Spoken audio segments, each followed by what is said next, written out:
Nous allons accueillir maintenant un homme qui en a marre parce que dans un premier temps, il a eu de grosses mésaventures que nous allons vous raconter de nouveau. Il est même venu sur ce plateau. Des promesses ont été tenues sur ce plateau. Non, des promesses ont été avancées, faites, mais n'ont pas été tenues justement. C'est pour ça que nous le faisons revenir. Je demande à Kamel de venir nous rejoindre sur ce plateau. Kamel Tebbaoui a 33 ans et vit à Lyon. Depuis près de 10 ans, sa vie est gâchée par un usurpateur qui lui a volé son identité. L'administration ne veut rien savoir, la vie de Kamel est un enfer. Bonsoir Kamel. Et bienvenue une nouvelle fois sur le plateau de Sans Aucun Doute. J'aurais préféré qu'on ne se revoie pas. Ça aurait voulu dire que le cas était résolu, mais visiblement ça traîne encore un petit peu. Donc nous allons voir un résumé maintenant de ce qui vous est arrivé. C'est une histoire d'usurpation d'identité. Un homme a pris votre identité et on ne se rend pas compte de la galère que cela constitue pour vous. Vous ne pouvez pas vous marier et ça, ce n'est qu'un point parmi des dizaines d'autres points. C'est pour ça qu'on avait essayé de remuer ciel et terre.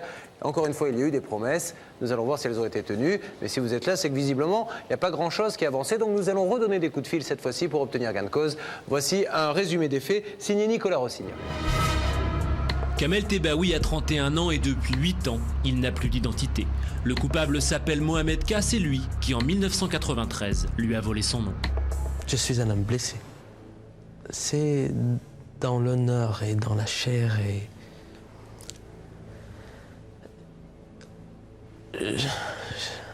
À quel point je pourrais pas le dire, mais oui, c'est pénible en tous les cas. C'est en voulant rendre service à l'un de ses compatriotes il y a 10 ans que sa vie a basculé. En 93, je l'ai croisé dans la rue. Il a prétendu me connaître. Il connaissait ma famille, il m'a demandé mon aide. Je lui ai prêté la chambre de foyer que je n'habitais pas à l'époque. Et dans cette chambre, son compatriote va lui voler un contrat de travail. Sur le document figurent des informations confidentielles. Adresse, date et lieu de naissance, numéro de sécurité sociale, tout l'état civil de Kamel Tebbaoui. Un nouveau passeport et une nouvelle vie pour Mohamed, et c'est le début de l'enfer pour Kamel. J'ai été interdit bancaire à 2 reprises. Plus longue période, 5 ans. Fiché par la Banque de France comme mauvais payeur, c'est le début de l'engrenage. Mohamed, l'usurpateur, dépense sans compter en se servant de sa fausse identité. Kamel, lui, en paye les conséquences. L'interdit bancaire, c'est une situation très désagréable. On ne peut ni avoir de chéquier, ni de carte bleue, ni on peut faire des achats en 4 fois sans frais, comme tout le monde, ni en 10 fois sans frais.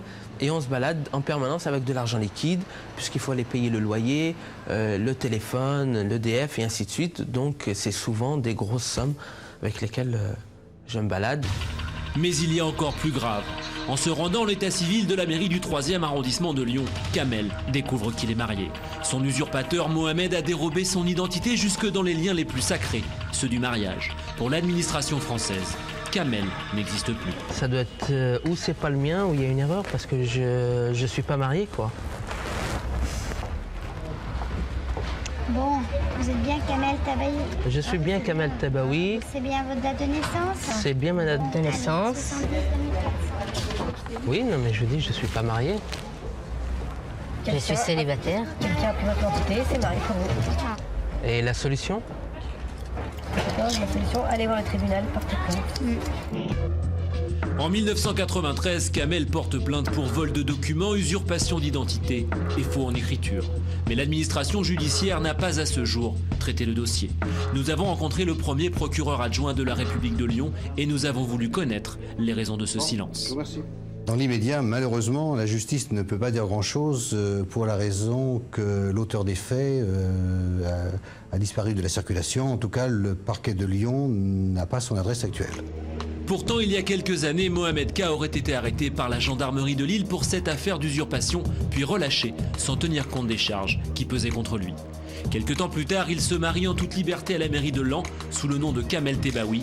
Une fois encore, la justice n'a rien fait pour stopper la supercherie. Ce qu'il aurait fallu faire, mais bon, là je ne jette la pierre à personne, c'est qu'il y avait matière à faire annuler ce mariage auprès de la mairie de Laon. Direction Laon dans le nord de la France pour poursuivre notre enquête. Le maire nous reçoit, son prédécesseur aurait-il pu à l'époque éviter la tromperie? Les vérifications que nous faisons à l'inscription des jeunes mariés, il n'y avait aucun doute possible sur l'identité, puisque nous vérifions l'identité. Et si les documents sont falsifiés, il est très difficile pour le bureau d'état civil de se rendre compte de cette méprise. Le maire nous confirmera par la suite qu'il ne peut pas intervenir. C'est le travail de la justice. Cela fait maintenant 10 ans que les institutions se renvoient la balle, ce qui ne fait nullement avancer l'affaire. Vous avez soit cette robe, ou vous en avez plein d'autres qui sont là et qui sont très jolies. Donc... Kamel, lui, rêve de mariage, mais il doit encore patienter et se justifier auprès de ses proches. En sachant que j'ai une amie et maintenant j'ai un bébé, on n'est toujours pas mariés. Pour nous, dans notre religion, dans notre culture, eh ben, on doit être marié avant le bébé. Il y a des gens qui sont quand même compréhensibles, mais il y en a qui le voient d'un mauvais œil. Alors que moi j'ai 31 ans, j'aurais bien aimé me marier. Je voulais me marier à 26, 27 ans. Je me demande si je pourrais me marier avant 40 ans. Lors de notre enquête, nous avons retrouvé la trace de Mohamed K. Nos investigations nous ont menés jusqu'au domicile de son père en banlieue lyonnaise. C'est sa sœur qui nous répond, surprise par notre présence et nos questions. Mohamed, ça fait des années que je ne l'ai pas vu. Je ne savais même pas où il habite. En Angleterre, il est en Angleterre. Ça fait une dizaine d'années qu'il est sorti de notre vie. Pour en savoir plus, nous insistons pour voir Brahim, le père de Mohamed. Nous savons qu'ils sont régulièrement en contact téléphonique. Le rendez-vous est pris. 5 heures plus tard, nous revenons chez eux.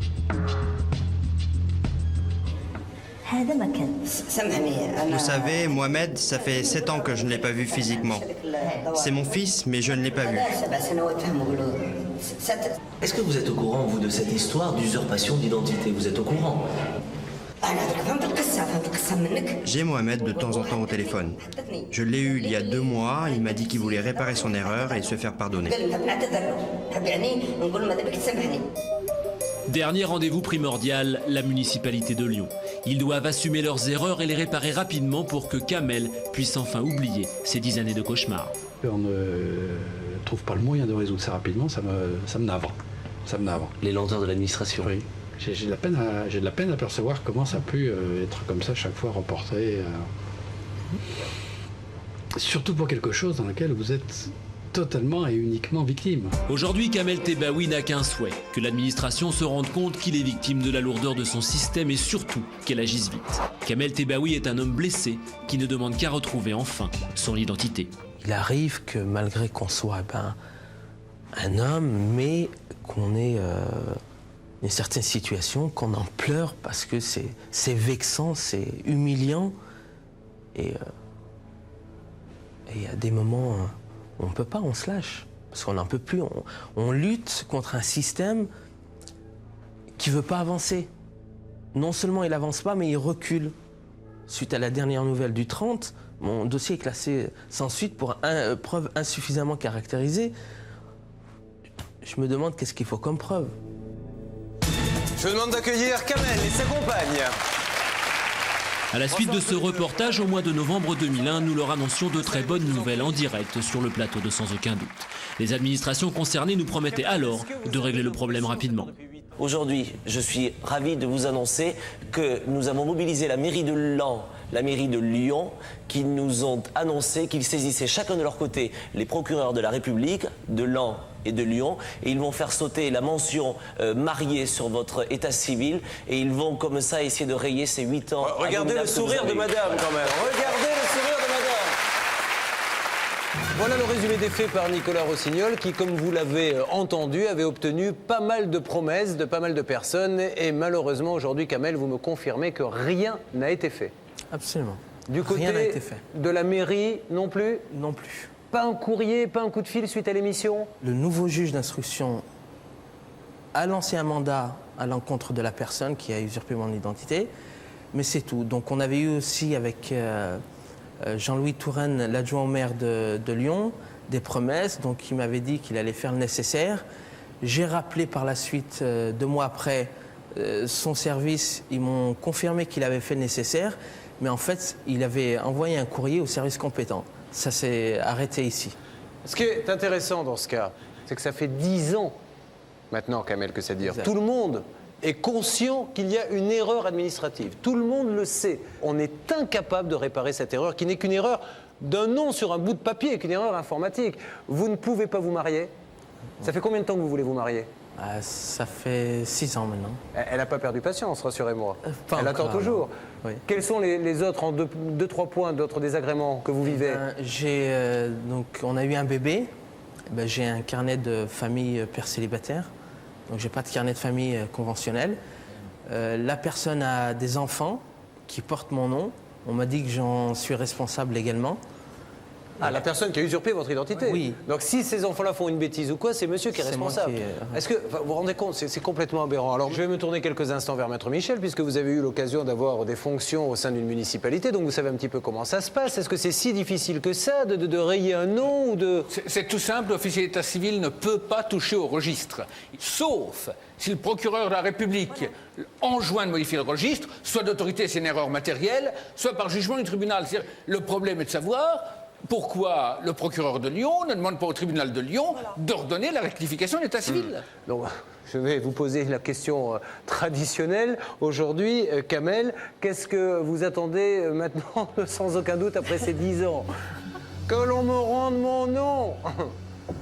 C'est mon seul espoir, l'émission de Sans aucun doute, de pouvoir avoir un contact avec les personnes compétentes, puisque vous y arrivez, moi j'y arrive pas. Le procureur ne me répond pas, l'adjoint au maire non plus.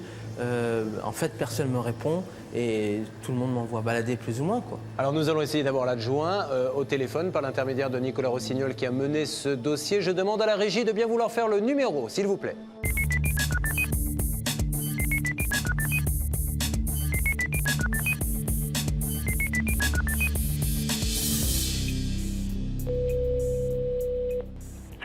Allô, bonjour monsieur. Comment allez-vous? Et vous-même? Bien. Je suis avec Kamel qui est un petit peu désespéré. Moi je le comprends parce qu'à sa place... Ça fait 10 ans. Moi je ne comprends pas comment c'est si long que ça, mais enfin en tout cas, on peut le rassurer sur le fait que les démarches avancent. Le tribunal de grande instance a été contacté et il y a eu une saisine du procureur de la République qui a été effectuée pour que monsieur Taïbaoui reprennent l'identité qui est la sienne. Qu'est-ce qui bloque? On n'arrive pas, pour des raisons juridiques, à lui restaurer la totalité de ses droits et de sa possibilité d'utiliser totalement son identité pour se marier, etc., tant que n'a pas été sanctionné l'usurpateur. Ce qui serait super, monsieur le premier adjoint, si vous me permettez cette requête, c'est... Recevez, si vous le voulez bien, je suis tout à fait d'accord. Kamel, là, dans les jours qui viennent, déjà, ça va, il sera heureux de vous rencontrer, de voir que quelqu'un s'occupe de lui, parce qu'il se sent un peu seul au monde. D'accord? Donc, Kamel, vous allez rencontrer ce monsieur dans les jours qui viennent. Il est très sympa, il va bien vous expliquer la démarche. Et maintenant, j'espère que cette émission de télévision aura la vertu de faire accélérer un petit peu le dossier. Monsieur, je vous remercie de nous avoir accordé un petit peu de temps. Kamel va se permettre de prendre contact avec vous. Et puis, on va suivre ça de très près pour que ça aille maintenant très vite. Mais vous avez plutôt bon espoir quand vous pensez que ça peut se faire dans les mois qui arrivent? Écoutez, moi ce que je peux vous indiquer, c'est que je vais, dans ces 2 jours, certainement arriver à joindre le parquet de Laon. Donc quand M. Kamel Taïbaoui viendra me voir d'ici la fin de la semaine, j'aurai la réponse du parquet de Laon pour savoir la date à laquelle ils auront l'annulation du mariage de l'usurpateur. Monsieur le premier adjoint, on va vous laisser tranquille. Kamel prend rendez-vous avec vous pour que vous puissiez vous voir très rapidement. Voilà. Donc Kamel, aujourd'hui, bon, c'est vrai qu'on n'a pas de concret. Là, on ne peut pas dire ça y est, c'est résolu. C'est beaucoup plus compliqué. Mais déjà, vous allez rencontrer ce monsieur. Devant vous, il va pouvoir appeler pour faire accélérer un petit peu la manœuvre et surtout que cette émission serve à quelque chose. Si quelqu'un au parquet de Lyon a la gentillesse de regarder cette émission, eh bien, qu'il prenne contact avec le juge qui s'occupe de ce dossier pour le faire avancer et pour ne pas tout confondre. Il y a d'un côté la personne à arrêter, celle qui a pris l'identité de monsieur, mais il y a d'un autre côté ce monsieur, ce qui veut dire que si on n'arrête jamais cette personne, jusqu'à la fin de ses jours, cet homme, permettez-moi cette expression, va être emmerdé, donc on ne peut pas continuer. L'autre personne peut commettre un délit pénal et lui peut être en plus, sanctionné. donc ça fait 10 ans, je pense que là, on est limite limite Guinness des records. Donc il faut maintenant vraiment que ça aille très vite et que tout le monde prenne ses responsabilités. Alors, Maître Fellono, maintenant, ceci étant dit, qu'est-ce qu'on peut donner comme conseil? Heureusement, c'est très rare comme situation. Je crois tirer une leçon, c'est un exemple qui est très frappant. Lorsque vous apercevez que votre identité a été usurpée pour n'importe quoi, une facture, un achat, que vous recevez une lettre qui fait mention d'un acte que vous n'avez pas fait, ne le prenez pas à la légère, regardez où ça peut conduire. Donc vous devez porter plainte à ce moment-là, déjà faire une investigation vous-même, porter plainte et sachez que le maire ne peut rien faire pour vous, on l'a bien vu, c'est une décision de justice, c'est le procureur qui a totale autorité pour tout ce qui est de votre, tout ce qui concerne votre état civil et c'est ce qu'il y a de plus important au point de vue juridique, c'est au moins prouver qui vous êtes et ce que vous êtes. Kamel, ne soyez pas trop déçus, il va vous recevoir et je suis sûr que cette fois-ci ça va aller plus vite que la dernière fois, d'accord? Oui. Bon. Il n'y croit plus. Mais non, mais je le comprends, ça fait 10 ans. Je sais qu'en ce moment il y a de grandes réformes administratives pour faire en sorte de simplifier les choses. J'espère que ce genre de cas fera partie de cette réforme.